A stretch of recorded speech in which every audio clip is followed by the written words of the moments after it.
You're listening to Artistic Finance, Show 83. On today's show, I chat with ghostwriter JW. We discuss types of ghostwriting jobs, how to find work, and pay rates.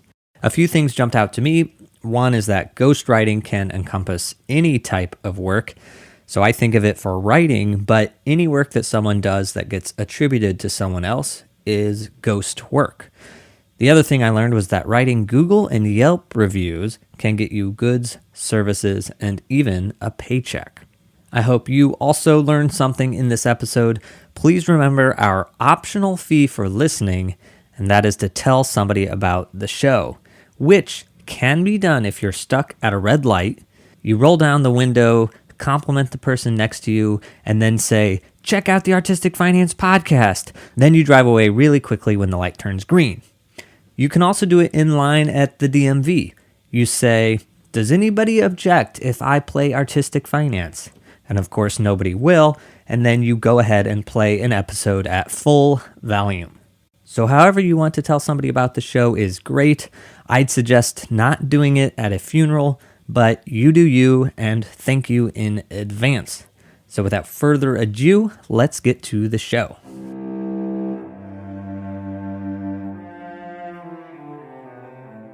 You're listening to Artistic Finance Podcast, where your host, Ethan Steimel, interviews successful artists, leaders, and investors to help educate and inspire artists to grow their wealth. We are recording this January 6th, 2022. The COVID-19 virus is going into its third year with a total of 300 million cases worldwide and 5.5 million deaths, which sounds terrible, and it really is. But with 8 billion people on the planet and all the mistakes that we have made as countries and humans, the healthcare system has done us well during this global pandemic. Today marks the one-year anniversary of the January 6th insurrection. And while the inauguration itself was peaceful, this was really the first time in the United States history that we didn't quite have a peaceful transfer of power. Of course, 5 people died as a result of that. And the holidays are behind us. We're gearing up for 2022. And January is the perfect time to set up your automatic payments into your retirement accounts. And so make sure you are dollar cost averaging your way into safe investments. And remember my new saying that I just created right now: if you aren't investing, you're dying. So welcome and thank you for listening. I'm your host, Ethan Steimel, and today I am thankful to have JW on the show. Welcome, JW. Thank you so much for having me. So first off, can you tell us a little bit about yourself? Absolutely. I am a mother. She's 17, and so I am dealing with being a mother who is going from full-time single motherhood to, wow, I'm going to be a single woman here again soon, and I haven't been one of those in almost 2 decades. And then at the same time, learning how to let go without abandoning, as that's a subset of trauma that many of us were told, "Oh, you're 18, time to go." And so don't want to do that, but at the same time, don't want to enable lack of maturity and irresponsibility. So there's that. I am actually very proud to share, because I think we as a society need to be better stewards of our bodies and ourselves. And so I am on FMLA from a corporate position that has not given to me what I have given to it.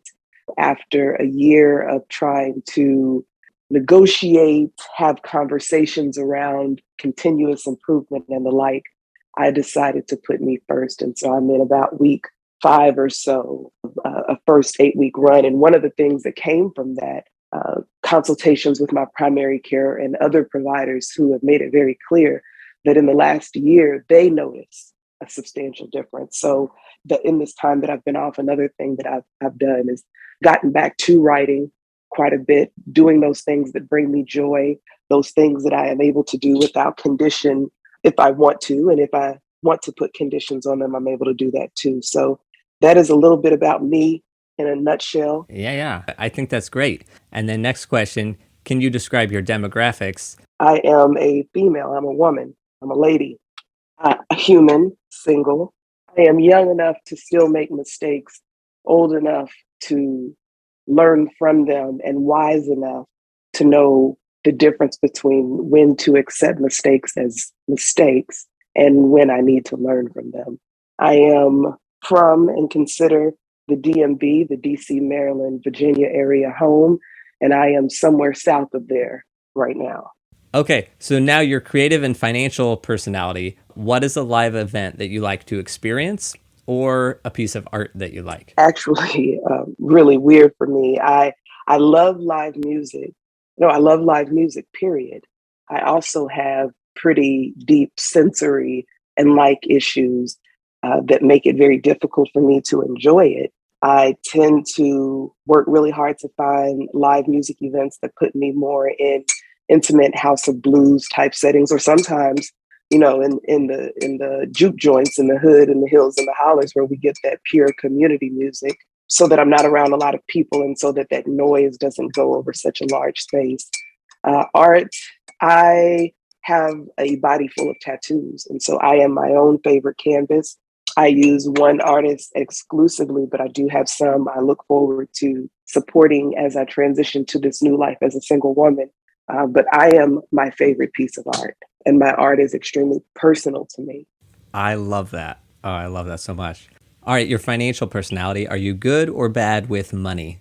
Well, considering the fact that what we know about money is based on a capitalist system that was built on human capital, physically built on capital taken from the indigenous peoples who resided here. And so that is a fair question. I understand why you would ask it, but I am going to answer with a non-answer, and that is, for a single mother who receives no help from the father of my child, who has at times had to work 3 and 4 jobs that are in the service industry. So with a full-time job of being a classroom teacher, I would often leave my classroom and go wait tables during the week. And on the weekends, I would wait tables as well as do in-home care, third shift.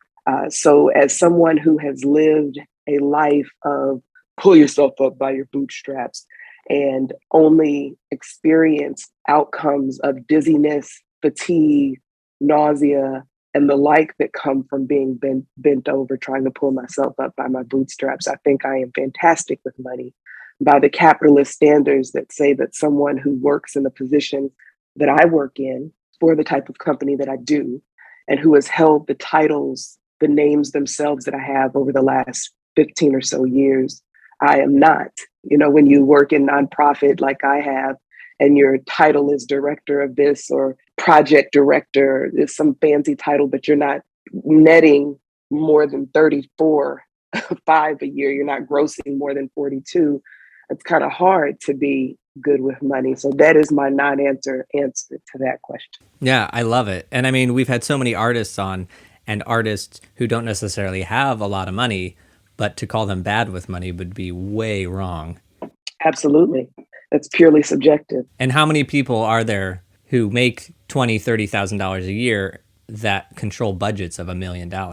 Absolutely. Absolutely. And if we don't believe that that is true, all we have to do is look at the pictures that have supersaturated the World Wide Web of retail entities that have had to close and put out signage that expresses the reason why they're closed as not having staff to cover the space. So absolutely, one individual at the Dollar Tree, at the Dollar General can make the difference, because we're at a time where that one person is the one person for the whole shift. Yeah.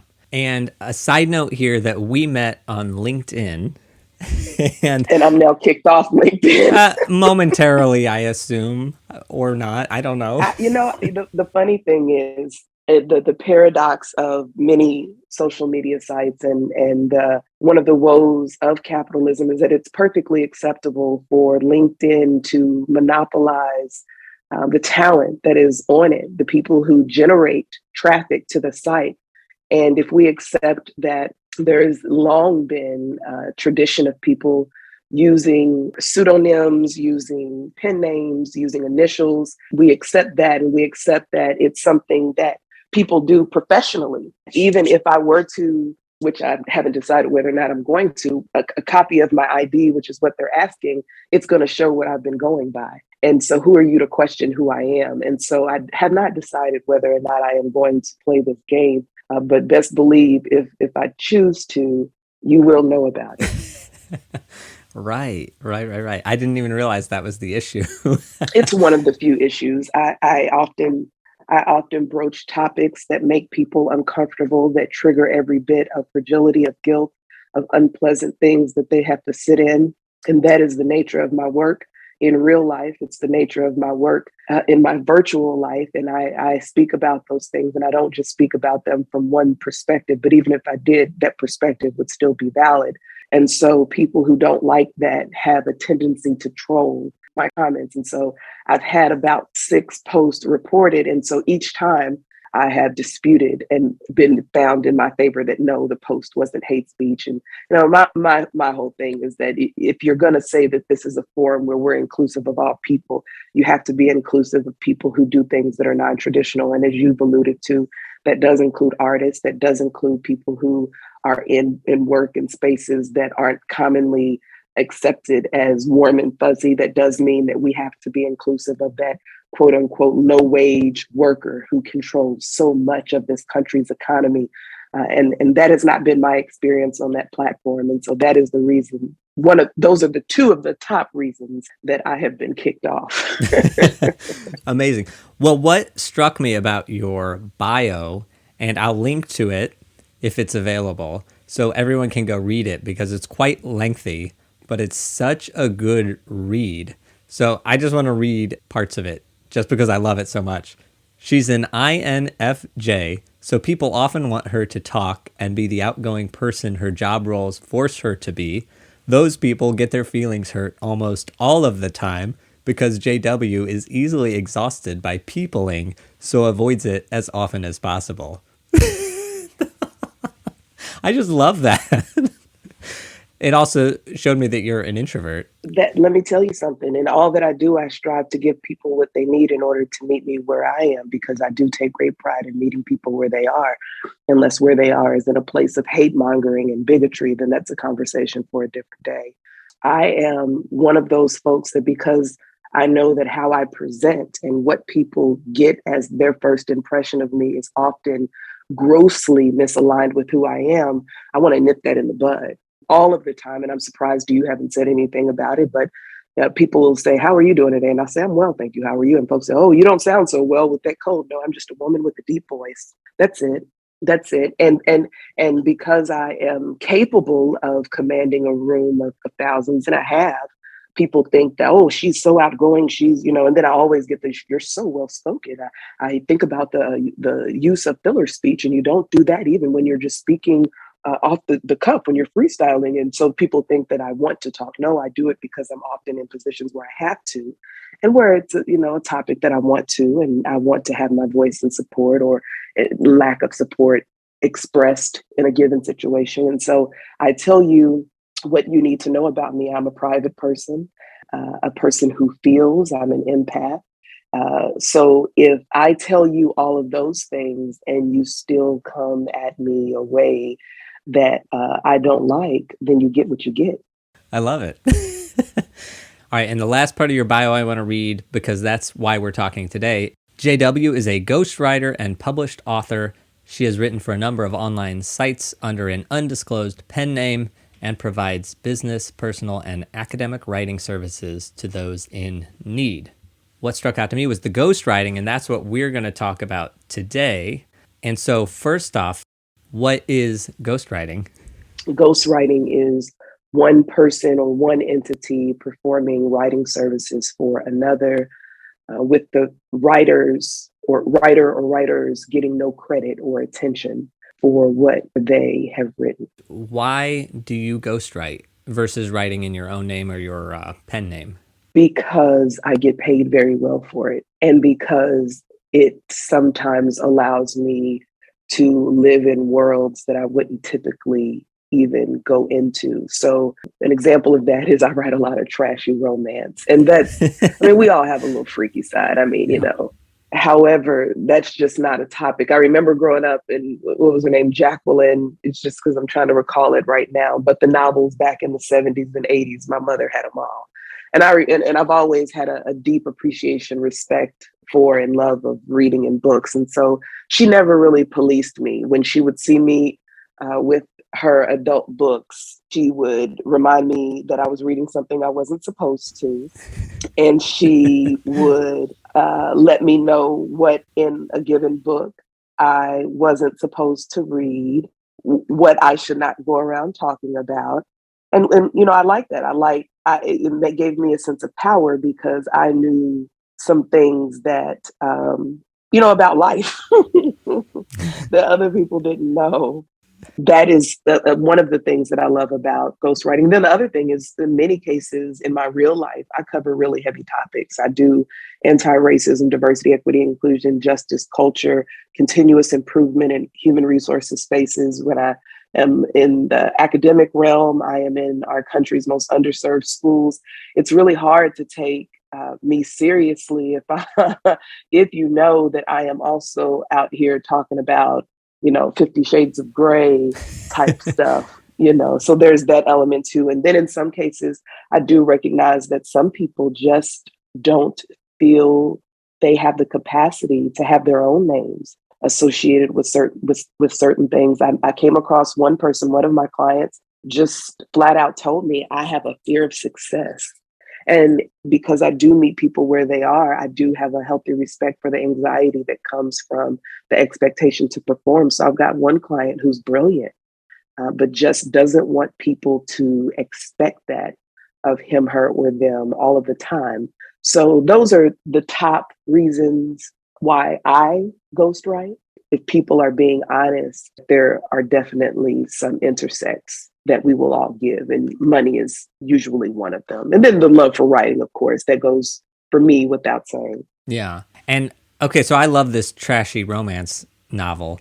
When you ghostwrite something like that, are you writing the whole book under a pen name, or are you ghostwriting under some other author's name? For me, it goes many different ways. So the way that it goes the most is that I am ghostwriting for someone else to get the complete credit. I am writing for you, Ethan, because you don't want to, and so you get the credit. Or I am writing under a pen name but you produce the book, and then we negotiate what it looks like fiscally as part of that. And the majority of your ghostwriting, is it small things like a blog post, or is it a whole book? I do it all. I've done it all relatively, I won't say equally, but balanced enough where there's not a big variation where it's like, oh, she does far more blogs. No, I've done a substantial amount of books. I do a lot of let me go on your website and do your content. Of course, I don't get credit for that, but that is still a driver of whether or not your website is effective or that content is communicating the message or messages you intend and want it to, and it has the impact that you want it to. And then there have been several books, several songs. It's really all over the spectrum. So wait, songs, meaning you writing the lyrics for songs? Absolutely. Interesting. I didn't even think about that part of ghostwriting. Of course, that makes sense. So how do you find ghostwriting work? Like, does it come to you? Do you seek it out? I used to seek it out, but I'm at a place now where I no longer do. I no longer have to. It can be as simple. I recently attended the retirement party of a dear sister friend's aunt, and her best friend came in town from Atlanta, and she was the MC, the host of the party. And I read a little snippet that my sister friend sent to me because her and her family are in the Dallas area and weren't able to come. And I was really there, truly kind of representing them because she's one of the nieces that this aunt raised, and people would have expected her to see her there and hear her voice as one of the people speaking on behalf of her aunt. Good evening, everybody. I don't think I need the mic. Does anyone believe that I should grab the mic? I was like, oh no, keep talking, baby. Oh, you have a beautiful voice. And it was a bunch of elders in the room. And then afterwards, the best friend who was the host, she was like, so we need to connect. So what do you do? I mean, that voice, do you sing? What do you do? And so my sister friend who's in the Dallas area, her husband is a gifted musician from a family of gifted musicians. And he plays bass with the national ministry that's a multi-million, probably billion-dollar ministry. So people will easily assume that because I know them, oh, you know them because you're a musician. Well, I did sing in the choir, but I sang with the tenors. And not because I just harmonize best with them, but because when your voice is like mine, you can sit comfortably in that lower register and no one will know that you don't know how to sing. But I played music. And so I loved music and knew it very well. And so I could always get my timing such that I never stood out as anything other than, oh man, she's actually a nice contribution to the tenors. And so I said, well, I don't do any of that. Her name is Miss Shell. So I said, Miss Shell, I don't do any of that. I don't think you would ever want me to sing anything for you. And she's a singer or with you. I said, I don't do anything. And she said, oh, yes, you do. You do something. And I said, well, I mean, I write. She was like, oh, I need a ghostwriter. Have you ever? And I was like, well, actually, I do that. So sometimes it comes up in conversations like that. Sometimes people know that I've written something or know that I write or believe that I write well. And they'll say, hey, will you do blah, blah, blah for me? That has happened quite a bit where people have seen my various blogs. At times I'll get burned out and I'll pull it down. But during that, people will say, well, I didn't know you wrote like that. Or you could write like that. Would you write such and such for me? I'm starting this life coaching business. Will you do my web content? Sometimes it would be a lot because a lot of it was doing papers. That's how it started back in the 90s in college. People paying me to do theirs or edit theirs or, give it a little bit more back in the day before you had to send things through plagiarism checks, back when you were tapping on a keyboard kind of days. A lot of it is because I've been doing it so long, people just know, oh, you need something written, she'll do it. And for small things, I'm usually able to turn it around pretty fast. And it doesn't take a lot of thought and things that people have labored over quite a bit. I'm like, here you go. And truly in, a matter of minutes, because it's not mine. I don't care about it. So it's mindless to me. And I'm a dreamer. I'm an artist. I'm an artist. So I'm in my own little flaky, little flighty little world. And if it's mindless, I'm going to excel at it. If you have me to think about it, then you're in trouble because I'm not just going to think about it. I'm going to overthink. And then I'm going to think some more. And then I'm going to think some more and some more and some more and some more and some more. How do you negotiate pay for things? Is it is it just very clear, like, oh, this is what we get paid? Or is every single thing negotiated differently? The most common way for a lot of people is third-party sites like Upwork. And so during times when I've had my head down and really been working an establishment job, I relied on Upwork because it allows me to put myself out there or accept things as I want to. And Upwork is just one of many. And no, this is not a plug for Upwork in any way. I haven't been compensated. It's just one that people generally recognize. For sites like that, it's usually upfront. The person who is soliciting work will say, this is what I'm willing to pay. Or in some cases, the person who is soliciting work to be done is, this is what I am seeking for. These are the services that I provide. And in some cases, people negotiate, but in most cases, you know what's fair and what's not. And you also know on sites like that, because people are rated, you know what you're getting. And so, I'm getting an A1 person. So if this person's fee is 5, 10, 15% more than, the cheap, or 50% more than the cheapest one, and maybe 5 or 10% more than the next lowest one, I'm willing to pay it because this is a person who has been said to get results based on other people's reviews. Got it. Yeah, in researching this episode, I looked up and I found Upwork, and also ProBlogger is another website that's similar. Yeah, very similar. The thing with Upwork is that you can also do other stuff. So I got not sick of, but at some point I was like, well, people keep asking me if I'm a singer. Does my voice like that? And so there was a fashion show and they needed some voice drops done. And I was with one of my buddies who's a news reporter. And so the music producer who was there had her do it. He thought, oh yeah, she's going to be great. But she couldn't shake her reporter voice. So it wasn't sexy. And it was a sexy scene for the fashion show. And so he was like, no, I cannot have blankety blank from, Channel 5 News giving the sexy voice drop. Go away. And so as we were joking about it all, I'm laughing. And he was like, who is that laughing? And I was like, And he said, did you just say, And I was like, he said, you do the drop. He was like, go to, and he's also a choir director. He was like, you were in choir, right? And I was like, yeah. He was like, dig, you got it. Go to your lowest register. Think about the sexiest moments you had in your life. Stay in that low register. But if you go up real sexy, and don't be like weird where there's some kind of gradual incline to that upper register, to your falsetto. Do it to where it's sudden. Like, how did she do that? And I did it. And he was like, oh my goodness. So not only did we do the fashion show, all of the scenes, which wasn't his plan, but he had me do some work for some of his artists he was producing. And so the other thing with Upwork is that you can do voice work. You can get people who want you to do that. Those prices, when they're put out, are usually market rate. And then to your other question, yes, there are some times, because I know what's there and because I know what's commonly accepted, but then also because I know my worth and I know what people yield from what I do.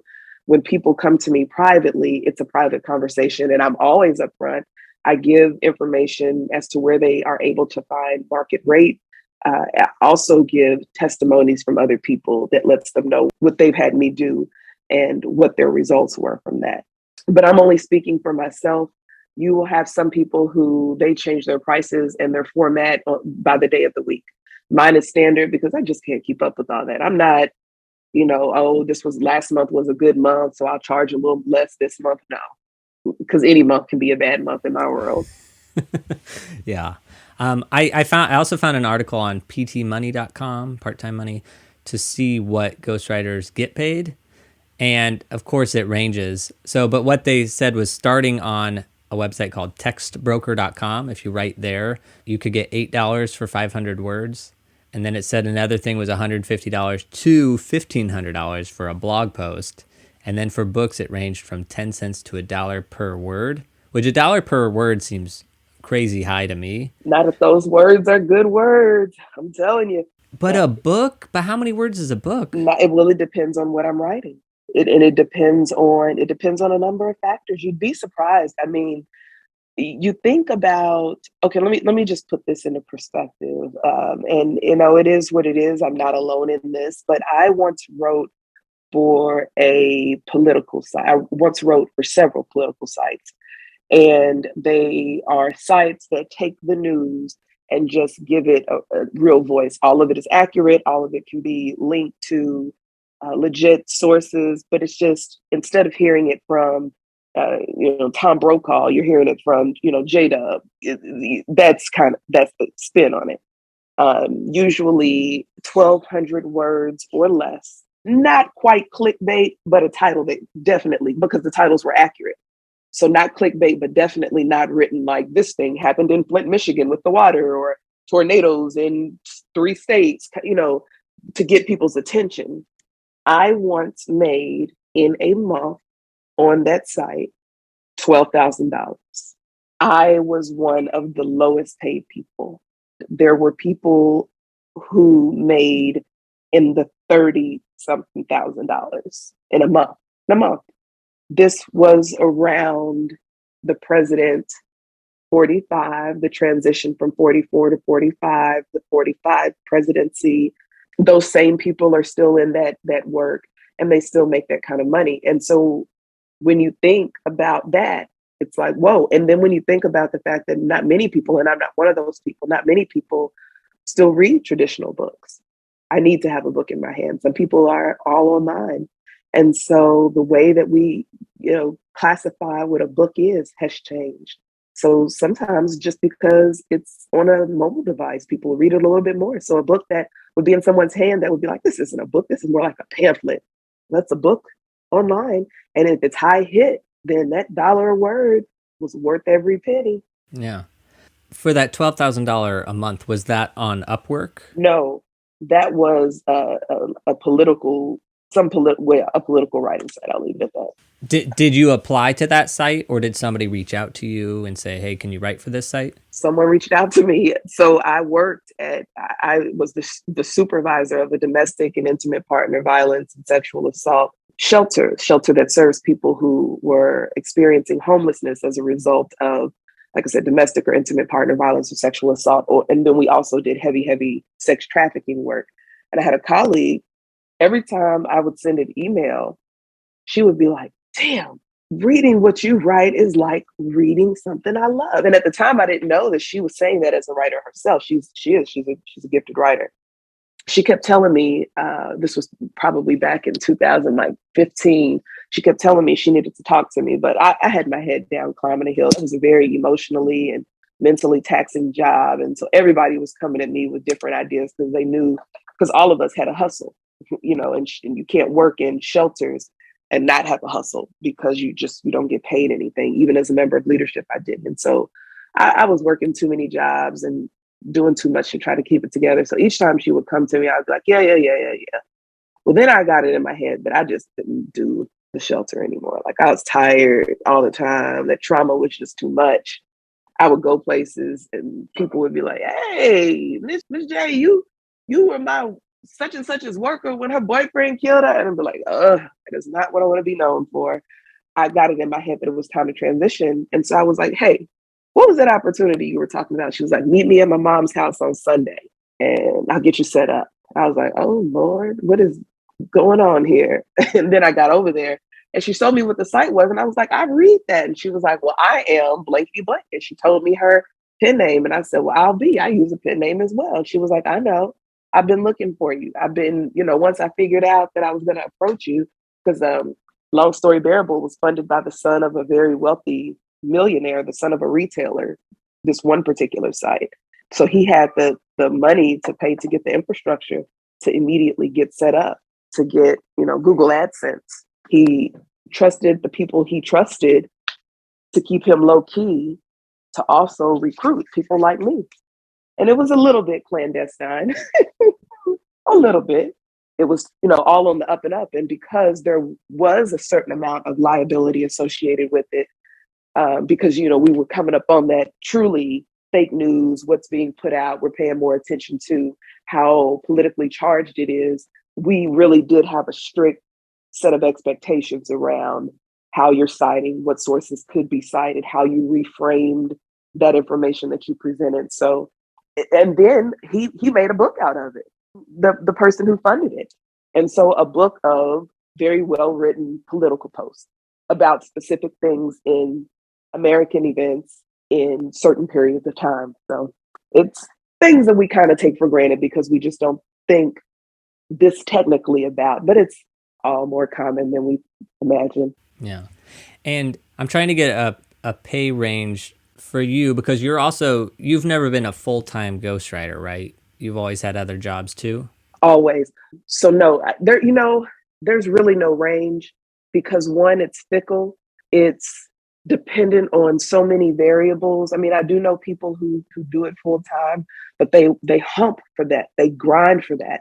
Those are my people who they do a lot of work on Medium. They do a lot of work for those clickbait type things. They do a lot of paid review writing. And that's another thing people forget. Another form of ghostwriting is those paid reviews where you see the disclaimer, this review was written as part of a promotional campaign. That's me. I've done that too. Very much ghostwriting because no, I have not tried that product. I just thought I wrote what I thought I would like say about the product. You know what I'm saying? I can't even afford the product. I don't even really want it. I would never buy fisherman's waders. You know what I'm saying? Like, so there's really, for some people, it's, hundreds of thousands of dollars per year and they do it full time. And then there are some people who also do it full time and they just don't see anything because it's so fickle. Yeah. If you ignore the times that you didn't get paid to write something, because I just assume you have done some of that, what's the lowest you've been paid? And then what's the highest? And was that $12,000 in a month? Was that the highest you've been paid? So the lowest, and this one hurt my feelings, in the early 2000s, I wrote a $5 million grant and I wrote myself into the grant. And it was $5 million, quite a bit of it, pretty unrestricted, pretty unprecedented, particularly for that time, because back then we weren't having robust conversations around how it's inappropriate to make people prove their need. And so funds were given to nonprofits in pretty restricted ways. You had to do this and almost down to, the penny and, the particular usage of it. And so I wrote this grant and it was awarded. I wrote myself into it and I didn't receive the dime. And it was very, very, very research intensive. Oh my gosh, because it was a government grant. I just can't even describe how particular things were. The wordage had to be between so many words and it had to cite certain codes, and it was extremely laborious. It was hard. It really stretched me. And so that one hurt. And the person I wrote it for was someone I really looked up to and respected, and who gained a lot, not just getting the grant, but what it meant to get the grant. And that was something that took a lot of time in addition to me having a job, so I did this on my own time. We had a little episode about grant writing, and I don't want to call it a dirty little secret about grant writing, but it's like you can only get grants if you have somebody to write the grant application. Another form of ghostwriting. And it takes, like you alluded to, it takes research, it takes time. And all these arts organizations think, oh, we can get a grant if we just have somebody sort of work on it a little bit. But you have to put a ton of time and effort and meeting the requirements and all that. So I can only imagine a $5 million grant, how much time that took for you. And this was after I had done the articles of incorporation. I created the nonprofit, and I did that just because I wanted to prove to myself that I could do it. And I wanted to prove to myself that it was time for me to start offering that as a service and quit letting people, basically pimp me like I had been done in that situation, because I created the nonprofit and I didn't get paid. So the reason why and that was fine, because I didn't want to be. And I said I was doing it because I wanted to prove to myself that I could. But the person still could have been like, oh, that's a lot of work. You've done this. I went out and got the board members and made suggestions. I did it all.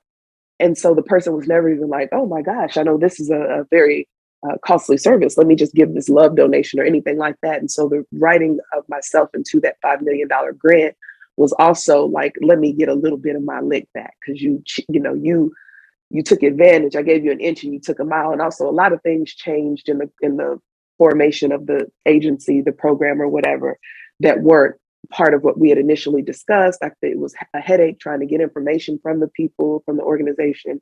It was just a big mess. And so... all right, so segue into what's the most you've ever been paid? I once got, and it's so messed up, it's really bittersweet for me to say this because I'm in so much debt to the IRS over this. But I once made in a month well over $100,000 a month. Well over. That was from several projects, though. That wasn't from one, but it was in a 1 month period of time. I had a few articles on the political site that they did what we call hit.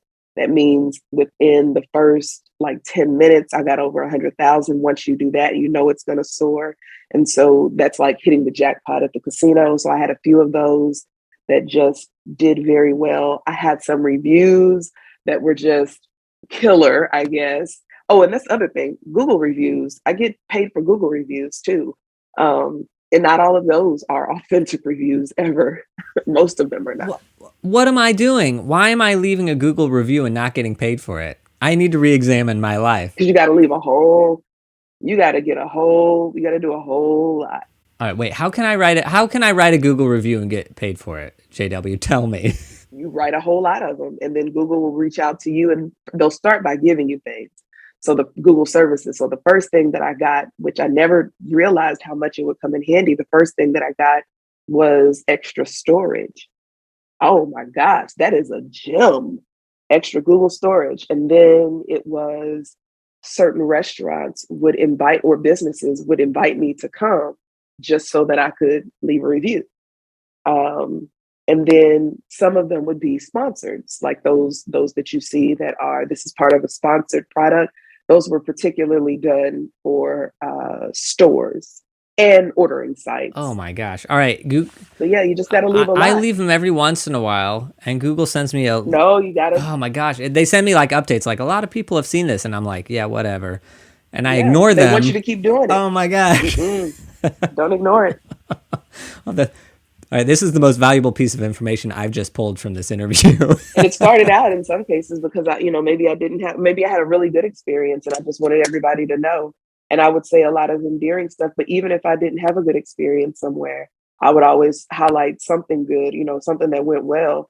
And that seemed to go over very well with folks. And like I said, when Google reached out and gave me that extra storage, this was several years ago, I didn't realize the value of it until I almost ran out of storage here recently and was like, wait a minute, I'm not going to run out technically because I've got extra. But in between there, like I said, getting all kinds of other little stuff. Wow. Okay, so everybody, if you need something Google reviewed, email artisticfinancepodcast@gmail.com. That's what I'm going to do in my spare time, just review things. And let me tell you this too. There are people who pay me to do reviews. So people know that I do reviews. People reach out to me and say, will you do a review? Amazing. This is all amazing.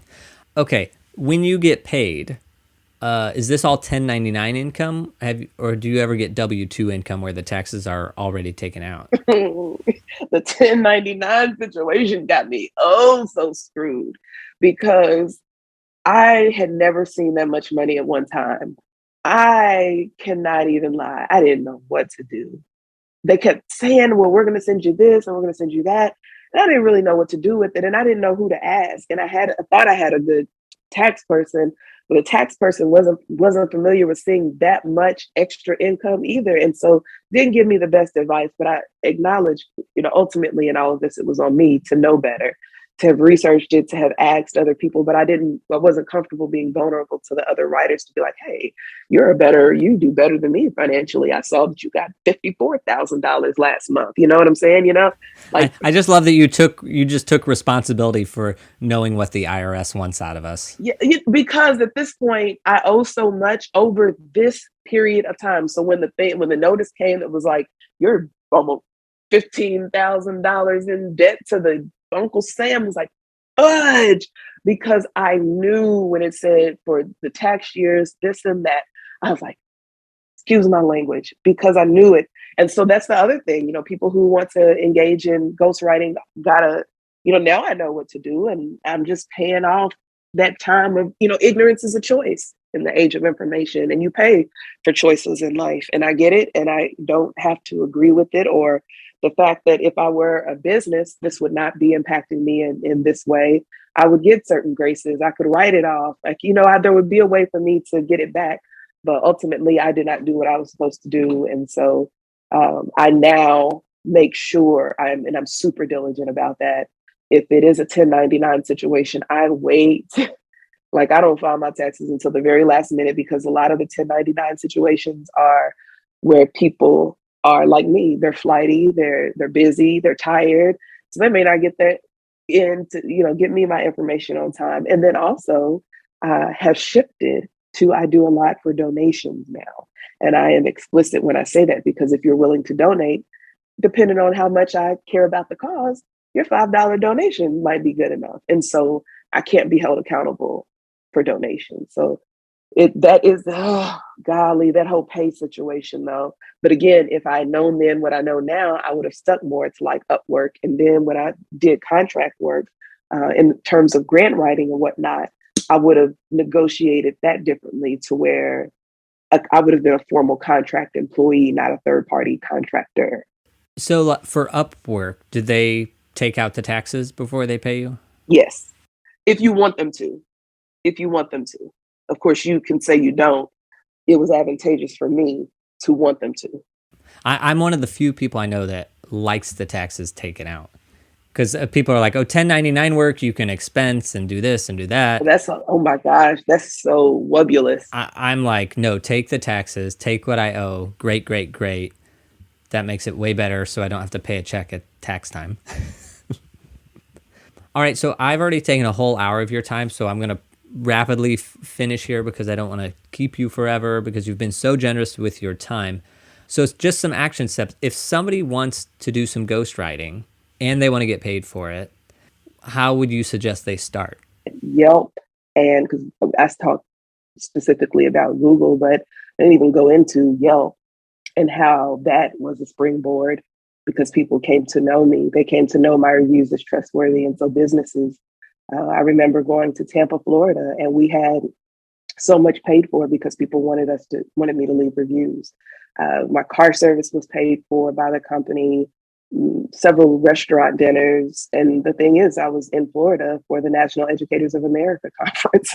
So it was paid for by the teachers association, the teachers union I was in at the time. So there are several ways that you can get started. And the biggest one is to just write, find ways to write. So whether it's doing Yelp and Google reviews, inviting people to utilize you for various content, starting a blog, just know that that's labor intensive and it's discouraging as I don't know what, because I think about how hard I've worked at times on my medium stuff. And it's like the most I've ever gotten paid is $13. And it's like, I know you all got a lot of hits. So that's pretty discouraging. I like, especially in the beginning, I think one of the things that served me well was seeing big return on investments very early on that were consistent with what I was seeing in college. And so that's the other thing, diversify, tap into as many markets as possible. If you are of student age or you are connected to people who are students, definitely utilize the network that academia provides. I think that we have a more competitive market, even in high school. This is so crazy, but our high school babies are in baccalaureate programs, international baccalaureate programs that are tantamount to freshman, sophomore year of college. And they're doing this as freshmen, sophomores in high school. And if my child were in one of these programs, I definitely would invest in someone like me because no child needs that kind of pressure. She does the work. Now I want someone to refine the work. And so having someone like me around was helpful for a lot of high schools. I never did their work, but I often gave them suggested revisions and edited and made sure that they were citing stuff properly because they could get kicked out of the program if they plagiarized. And a lot of times they did, it wasn't intentional or malicious. It was just, oh, I thought I thought I knew that. I didn't know I had to cite. Yeah, I know you know it, but you know it because blankety blank did it. It was blankety blank's theory. But I thought if it was my knowledge, yes, it is your knowledge that you got because of blankety blank. So get into those opportunities. If there is some kind of community forum on social media that you're connected to where people announce goods and services that offer yours in those kinds of settings, even though it may not seem like a lucrative thing anymore, and it's not as lucrative as it used to be, but definitely start a Facebook likes page, get on LinkedIn. Know that if you get on some of those sites, depending on what they're fickle. So if you don't blow up and become the star that many people are who you may feel aren't as good as you, know that that's part of it too. Just keep going. The biggest thing is write. Any chance that you have to write, seize it. Know that it's not always going to yield a good result. Most times it won't, and that's going to hurt. But those blows add up and you'll get some blows of your own in there. And when they come, they'll feel really, really good. If you're ready to write a book or something like that, then go ahead and do it. Put the funds aside to make sure that you have a strong editor. Decide what your self-publishing journey is going to look like and put it all out there. If you want to start out small and write, like a compilation, do that. But just write, whatever it is, write. Be open to criticism. If you're not writing to be agreed with, say that. Be ready for the criticism that comes when you're putting yourself out there. Like, what do you all think about that? Because that hurts and it's going to come. It's part of the process. But write. And if you have the capacity to definitely get on those third-party sites and make your services available. JW, that was awesome. Enough about ghostwriting, or is there anything I missed or you want to say about ghostwriting before we wrap up? It is what it is. People who don't understand things or who aren't able to do things will say negative. And as someone who has utilized ghostwriting services, because keep in mind, a resume, having someone else paying someone to do your resume, that's ghostwriting. So as someone who has utilized ghostwriting services and someone who has provided them, I see how honest it is and how sometimes you need someone else to tell a story or to put something out there. And that's not a bad thing. We know when it has been a bad thing. So don't be discouraged by people who say bad things. And if you're crossing that line, and if you're not sure, then have systems and methods of accountability that hold you accountable for vetting whether or not you're still on the good and pure side or you kind of crossed over into the greedy and foolish. It's writing. We put labels on things and then they become things that they are not or don't have to be, but it's writing. It's writing. Awesome. I love it. Is there any financial advice that you would give to a young person who's starting in their career right now? Do what you need to do in the moment. All you have is the moment. If you are from generations of wealth and you are able to see far enough ahead to where you're able to live out that far and plan it out, okay. But if you're not and you're just out here trying to figure it out, then give yourself permission to do just that. There's no handbook on it, but what we do know is that there are some people who are positioned for success from conception. And that's not all of us. And if we live our lives by the standards of that former group, then we'll always find ourselves falling short. But if we live our lives by the standards we set for ourselves in a given moment, on a given day, knowing that that's truly all we have, then when we're finished and all is said and done, it'll still be, well done, good job, life well lived. You weren't out here being foolish with money, but were there times when you were careless? Yes, we do that. So we still live in the system that we live in. So is it important to be mindful of things that will keep you out of jail as far as financial matters are concerned? Definitely. But I just disclosed that I am in deep debt to the IRS. I just didn't know what to do. My pride would not let me go to anybody and say, what do I do? And then there's some of the people who I would ask that instead of just saying they didn't know, my mother being one of them, her pride would let her say, I don't know, but, let me ask someone. She just got, kind of frustrated. Like, you should know. You're the one making the money. Like, is that how we answer questions these days? Okay. So, I'm paying it back. I'm on a payment plan. I'm paying it back. I've got a couple of other years that I know are going to hit. It's going to add to that debt. And I'm going to keep on paying. And it is what it is. But will it happen again? No. Don't let it happen again. That was the other piece of advice. When you mess up, because you will, don't let it happen again. And if it happens again, let it happen in a different way. Yeah, I love it. And I can assure you, because of the kinds of questions I ask people, your financial IRS deal is certainly not the worst we've heard of here. It is a common theme among various kinds of artists. There's no handbook on it. And for some people, it doesn't work the way that some of us describe. Some people got it from the beginning. They knew what to do. Some of us, we just figured it out. But I love that advice of just do what you need to in the moment. All this baggage that we bring with it of like, we're doing it wrong, blah, blah, blah. It's like, no, you have a situation, deal with it, however that is. And if consequences come from that, take them. And if you need help taking them, ask for that support because you're worthy of it. You're worthy of it. And we do not have to shoulder, yes, we have to take our consequences, but we don't have to take them alone. We are worthy of support, even if that support looks like accountability. And just don't make it again. All right. Where can people connect with you if you want them to? Well, I would give LinkedIn, but I've been kicked off. I will give my email address. It is girl, GIRL, Friday, FRIDAY, followed by the numbers 0515 @gmail.com. So girl, Friday, 0515 @gmail.com. Fantastic. All right, JW, thank you so much for doing this today. I really appreciate it, and I loved it. My pleasure. Thank you for having me. That's it for this week's episode. My takeaways are anybody can ghostwrite for anything. I could have gotten better grades in school if I had hired a ghostwriter. Google and Yelp reviews. Okay, I've always known that half of online reviews or more were compensated or fake, let's say.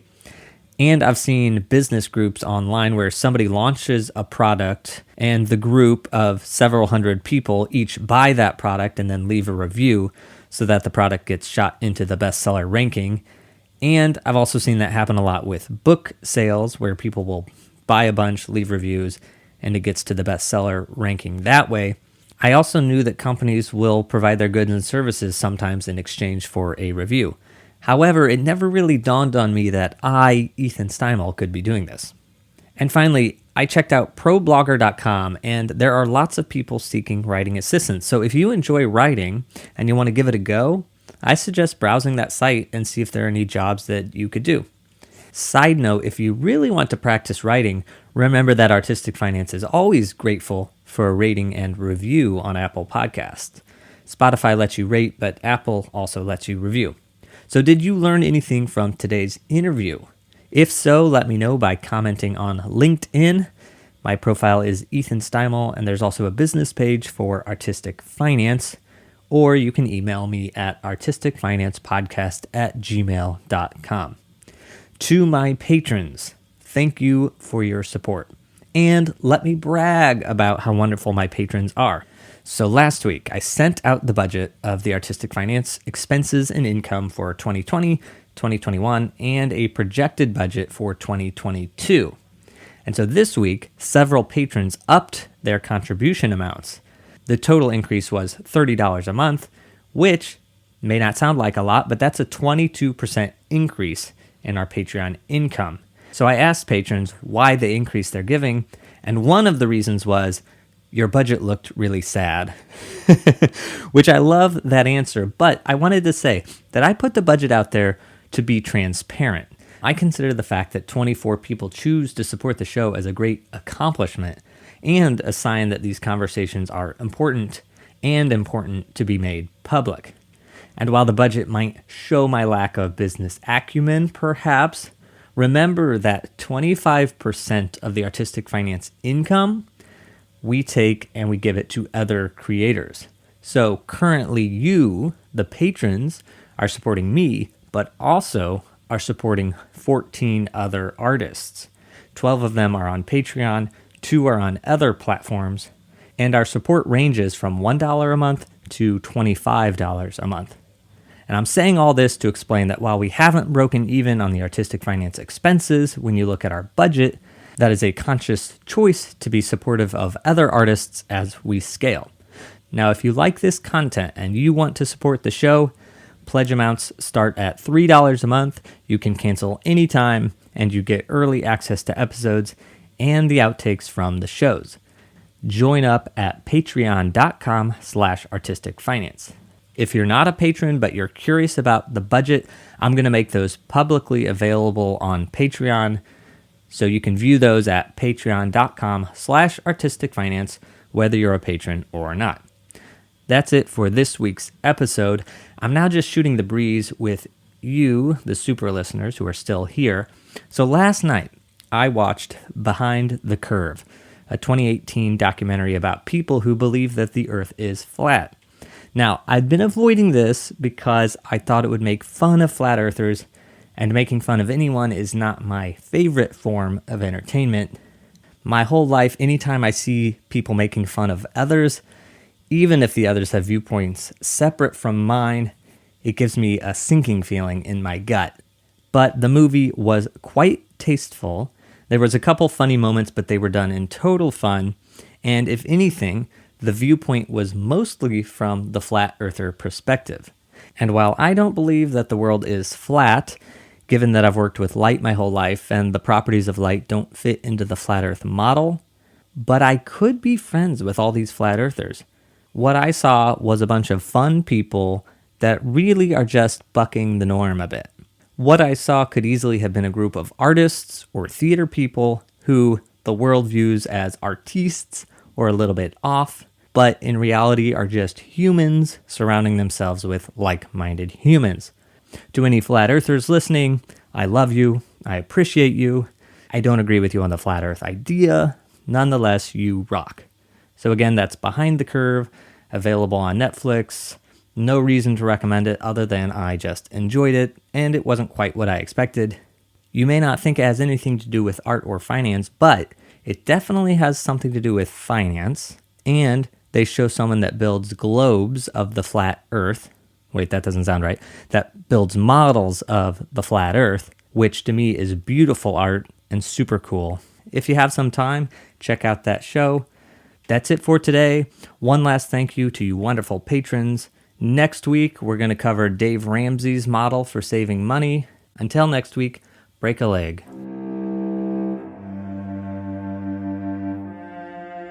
Thank you for listening to Artistic Finance. Make sure to subscribe. To access our show notes, transcripts, or resources, go to artisticfinance.com. This show is for entertainment purposes only. Before making any decision, consult a professional. This show is copyrighted by Artistic Finance. Written permission must be granted before syndication or rebroadcasting.